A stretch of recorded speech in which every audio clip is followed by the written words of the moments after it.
Hey there, Mac users and Mac Automators. This is Bakari Shivani with Mac Automation Tips. Hey, in this particular video, I'm going to talk about an application called ScreenMemory that allows you to remember everything that you do on your computer. So stick around and check it out.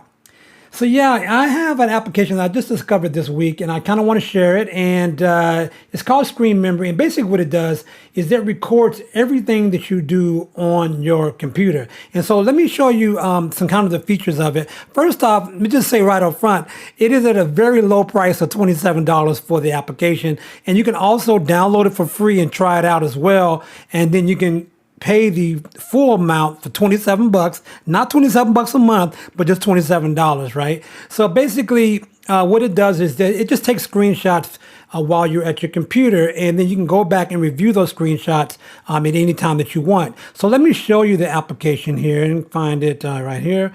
And so this is how it looks here. And I've got it on pause right now so that it won't just keep recording while I'm doing this. But anyway, what you'll see is a timeline here of screenshots that were taken while I'm at the computer. Now, one of the things it does do, it also takes screenshots when there's no activity going on your computer. So like this morning, I didn't get to my computer until about 11 o'clock, 11:28. So whatever was kind of like showing and when my computer was awake, it just showed those screenshots there. Now, I did write the developer and kind of suggest that maybe he can kind of upgrade it so that it will stop recording, if there's no activity on the desktop. But anyway, that's just a thing. And then if your computer goes to sleep or what have you, then it won't be recording. So anyway, so it records here. And then if you do the Pro version here, right, it will show you which applications you were working in when it took the screenshot. So like here for my mail, here's one for Arc, here's one in Zoom. I was working in Zoom this morning, so there's a lot of shots there. And I don't really want to show them right now. It's just stuff that I was working on there. But you can do that. And then also it has some controls here that you can go back like 1 second here and do that, right? And then you can go forward, 1 second or 30 seconds. You can go 30, and I'll show you, the 30, why I got mine to 30 seconds, right? But you can go forward here. And then you can also do your resume if you want to resume recording here. And then you can also go back some days. So I've had it for four days now. So I can go back this far if I wanted to as well. And so let me bring up the the settings here and kind of go to the settings real quick. And these are pretty self-explanatory, but just want to point out a few things. It can capture multi-monitor. So if you have a multi-monitor, basically it just shows two screenshots side by side in the multi-monitor view, right? And then you can go into the timing. Now this is really important. Here you decide how often you want it to record. So 1 second, 8 seconds, 30 seconds, up to 600 seconds, 3,600 seconds. I do mine about 30 seconds because I don't really want I don't want my, a lot of things just cluttering my storage space with it. And I really don't need, it to capture every second. But if you're working on something that you're working on an application or design or something like that, and you want to do every second because that's important to kind of capture that workflow you're doing, just come in and change it and do that, and then change it back to what your default amount of time, right?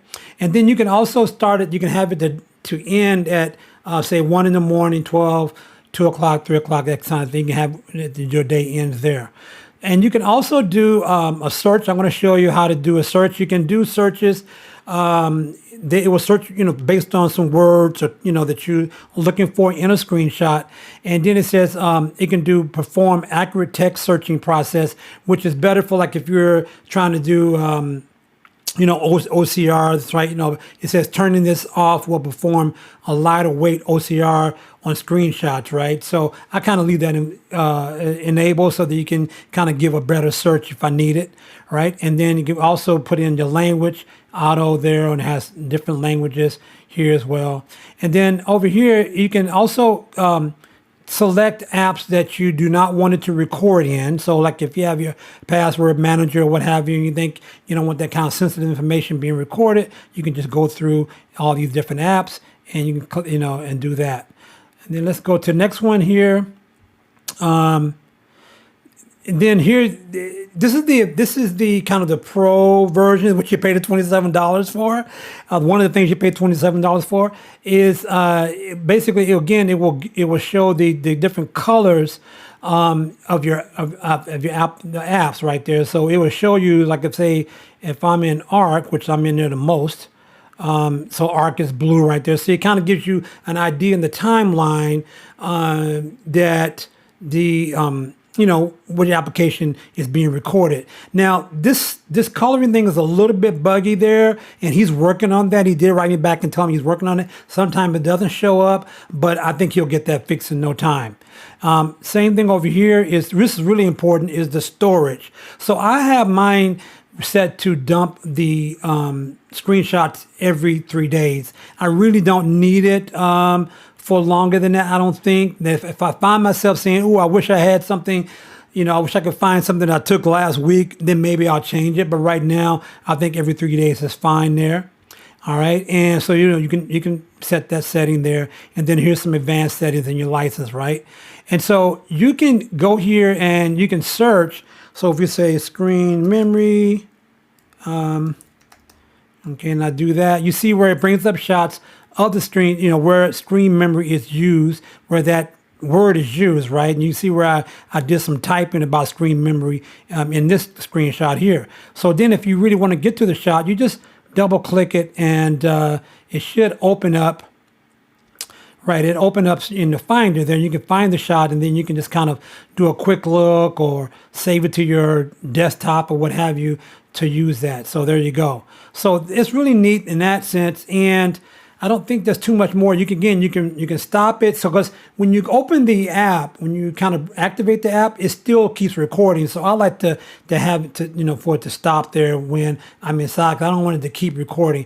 And again, I think it would be really great if he can figure out how to have it, stop recording when there's no activity. When your mouse stops moving, right? That it will do that after several seconds. But anyway, this application is similar to another application called I think Rewind. And Rewind is a lot more advanced, and Rewind does have a free version as well. But to really get the most out of Rewind, you need to pay $20 a month, right? And I tried it out, and I really didn't want to pay that amount of money for that because I really wasn't using it enough. Rewind does come with AI as well, so you might want to try Rewind if you want to do that. But I think the $27 is really great for this application, and it's really nifty, and it doesn't take up a lot of CPU. That was another reason why I stopped using Rewind, because it took up too much CPU, and you could not change the settings for to take screenshots like say every 30 seconds or what have you. It just took them all the time, and again, I just wasn't using enough to warrant that much CPU usage. So this is really great, and I can see where the developer can really build on this app. So if you like this like this video, definitely give me a thumbs up. And if it's the first time to my channel, definitely give me a follow. And I look forward to seeing you in the next video. Take care.